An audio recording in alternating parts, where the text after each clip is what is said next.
Hi friends, welcome to my channel. ఇంకా ఈ వీడియోలో థంబ్నెయిల్ చూసుకున్నట్లయితే ప్రతి గుడ్డు పిల్ల అవుతుందండి. ఎలా అంటే మనం పొదిగిచ్చేటప్పుడు అది ఏ సీజనో చూసుకోవాలండి. చలికాలం, వర్షాకాలం, ఎండాకాలం ఈ 3 కాలాలను బట్టి మనం పొదిగిచ్చే విధానాన్ని డిపెండ్ అయి ఉండిద్దండి. ఇక ఇప్పుడు ప్రజెంట్ ఉన్నది వర్షాకాలం కాబట్టి పొదిగిచ్చేటప్పుడు కోడిని మనం ఇసుకలో మాత్రం అసలు వేయకూడదండి. వీడియోలో చూపించినట్టు ఇసుకలో వేయకుండా ఇలా గోని పట్టలో వేసుకున్నట్లయితే ప్రతి గుడ్డు పిల్ల 100% హ్యాచింగ్ అయిద్దండి. ఇక ఇక్కడ కోడి మారిందండి, చూసుకోగలరు.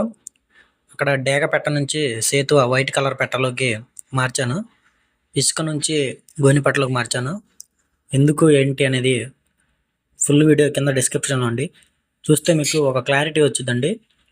మీకు 100% పిల్లలు పొదిగించడం తెలిసిద్దండి. ఒక్కసారి చూడండి, కింద డిస్క్రిప్షన్లో లింక్ ఉందండి, క్లిక్ చేయండి. ఫుల్ వీడియో ఉంది, మీకు క్లారిటీగా అర్థమైద్దండి, చూసుకోగలరు. Thank you.